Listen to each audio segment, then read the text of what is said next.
So, without further ado, here it is. Make a note. Give it to Kathy, who may be the best at this. Since we're going to wish people a happy Rosh Hashanah, which is my idea and a good idea, just don't forget to check when Ramadan is.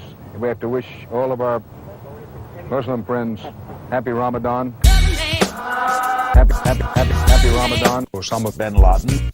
Happy Ramadan. Osama bin Laden. Happy Ramadan. Osama bin Laden. Happy Ramadan. Osama bin. Happy Ramadan. Happy Ramadan. Long live Osama bin Laden. Long live Osama bin Laden. We have contributed to making a cult figure out of Osama bin Laden. See, Osama bin Laden, His stated goal, wants to destroy America. at least he said it to me. That's what I say to the American people. We've never seen this kind of evil before. They can't stand freedom. The evildoers, they can't stand freedom. Taliban, They can't stand freedom. the fanatics, They can't stand freedom. They hate what America stands for. Freedom and democracy. Freedom and democracy. these beliefs are the foundation of our civilized world. And once they gain a foothold, they cannot be stopped. Either you are with us or you are with the terrorists. So I just think that report left the wrong impression. Welcome back to Terrorism Hits America. What now? It comes down to this. We're faced with an enemy who are determined to destroy us, and we have no hope of negotiating a peace. Unless that changes, we are justified in doing anything we can to survive. Now he had the war he wanted. I shall give a propagandist reason he can find it. The victor is not asked if he told the truth. This is essentially the same crowd that brought you Desert Storm 10 years ago, particularly Secretary Powell, Vice President Cheney, and of course, President Bush, the son of then President Bush. I know people in the administration who are dying to use military action. If you're going to cock it, you throw it. Just shoot something up for a feel-good feeling. There's an old saying in the Pentagon, ready, fire, aim. An errant piece of ordnance. Getting it a little mixed up. But we cannot allow any other country to tell us what we can do. It is action alone that counts. Above all, though, we're going to have to strengthen our own response. We have air power, we have naval power. We want to be free to do what we want to do. This is something we've got to do to defend the American people. The course of this conflict is not known. It will never be over. It will begin in Afghanistan, but it can't end in Afghanistan. Americans should not expect one battle. It's going to be a long, Complicated, risky, difficult, long, Complicated. messy, sexy, dirty job. around the world. With an unspecified outcome. Long struggle, a long fight. And the enemy is much more elusive, equally as formidable in the sense of being, I would use the word evil. Evildoers. The battle of good against evil is always being waged.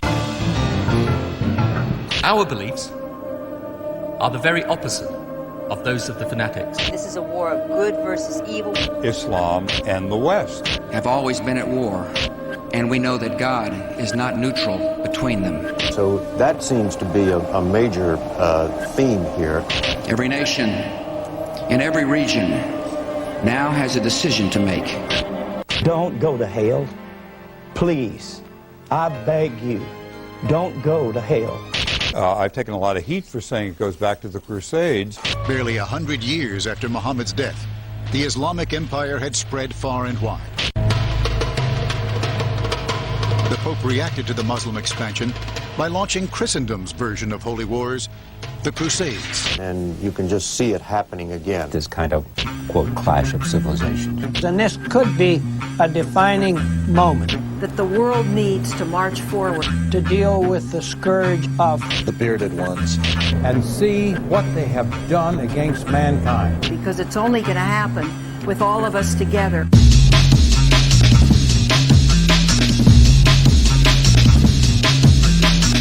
The message to Muslim nations and moderate Arabs, Pakistan also, is we hold our beliefs every bit as strongly as they hold theirs. And now is the time to show it.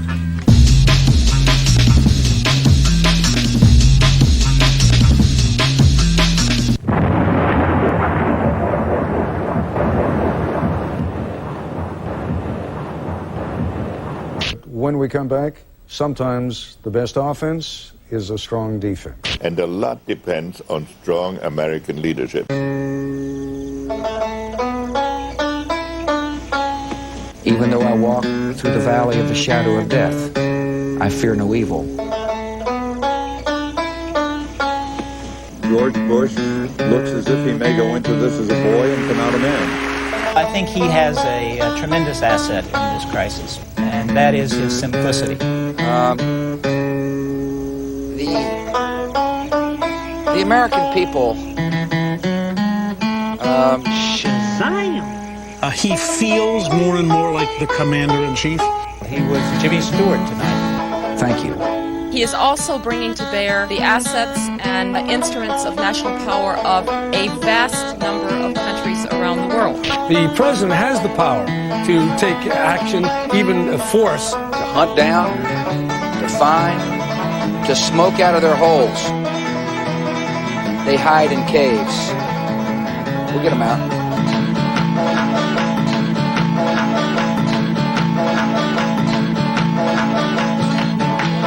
Stop it.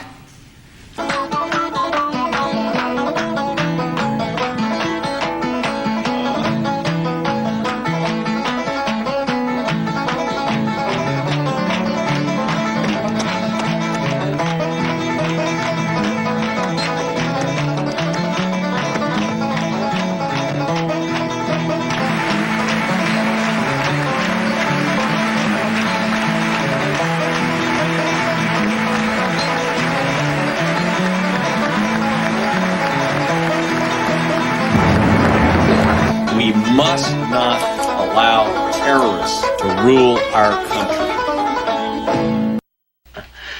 And now, Musketeers, here's something we want you always to remember.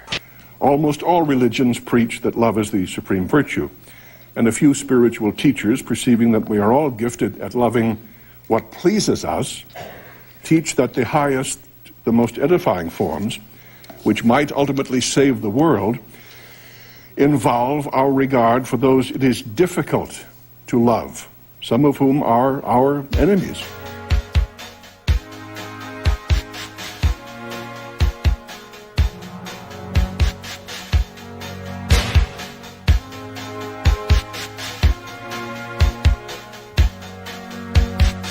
Kennedy made a speech at American University in June of the year before he died, and he said, we live in one world, we got to breathe in the same air, and we got to live together, we're going to die together. What happened? There's a great deal of distrust of the United States around the world. They see a continuum of the Crusades in every action as the West gains more power. Their fear is that the United States is like a Goliath that can stride around the earth, breaking things. They don't all trust our motives.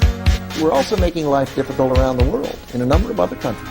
So, as a consequence, recently we have not been doing very much real education, which is why there's so much cynicism, pessimism, apathy.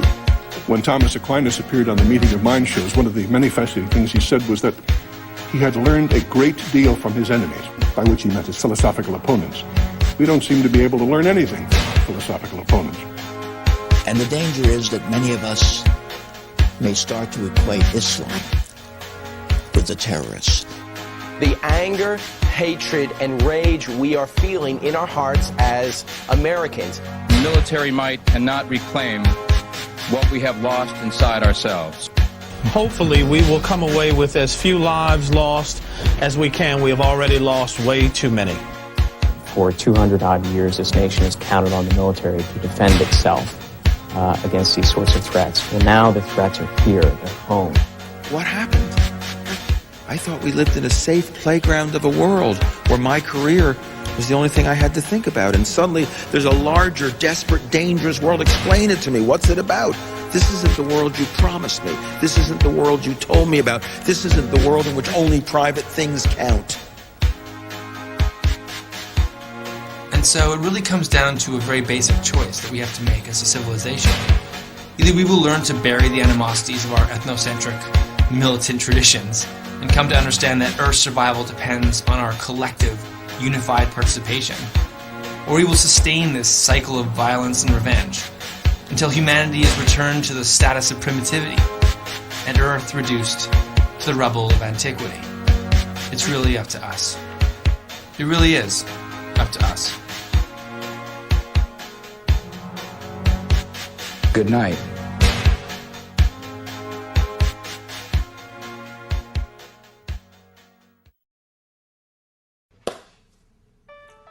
There's nothing more romantic than fantasy, and we can make the war on terror distract them like videos and TV shows with scantily clad women, cover them with oil, rub it in like lotion, put F-16s in the skies and battleships in the ocean. The voters won't notice. Tell them you're either with us or you're against us, and in the same breath over-vaccinate our soldiers. They'll want to believe these lies are the truth to the point that even Cynthia McKinney with proof won't be able to convince them that there's a connection between the war on terror and the Carlyle Group. They'll need to believe these lies are true. I said over-vaccinate our soldiers and coat their ammunition with radioactive DU.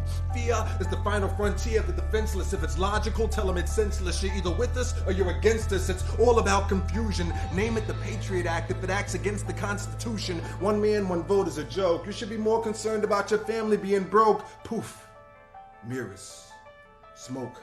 Now, watch me raise spending and lower taxes. The answer to any question that the 911 Commission might ask is, we believe that stem cell research is immoral. North Korea has WMD's translation. Time for Operation Iraqi Freedom. Sacrifice American lives on Baghdad soil. Earn more from our investments in defense and increase our supply of oil. The question is, how come we haven't done anything about the genocide in Darfur? The answer is, we believe in protecting the sanctity of marriage. Just give them a slogan. Let's roll. We're gonna smoke them out of their holes. Watch the hands. Watch the hands. In this hand, Osama bin Laden. In this hand, the World Trade Center explodes now. I know you want me to get them for you, but the $200 billion question is, how much is it worth to you for me to allow my cronies' investments in defense to work for you? Don't worry about what we knew prior to the fact about the attacks. That's a distraction. Carol Ann, look away from the oil fields. The important thing to remember is that voting for my opponent will get you killed. There's a connection between his election and your family's demise. That's why African-American voters have to be disenfranchised. Neo-democracy means that the electronic voting machine companies get to help us decide. That way you can win the election and still lose. That's the new world order. Global economy, no borders, no sovereignty, widow's cries, corporate plutocracy. True lie.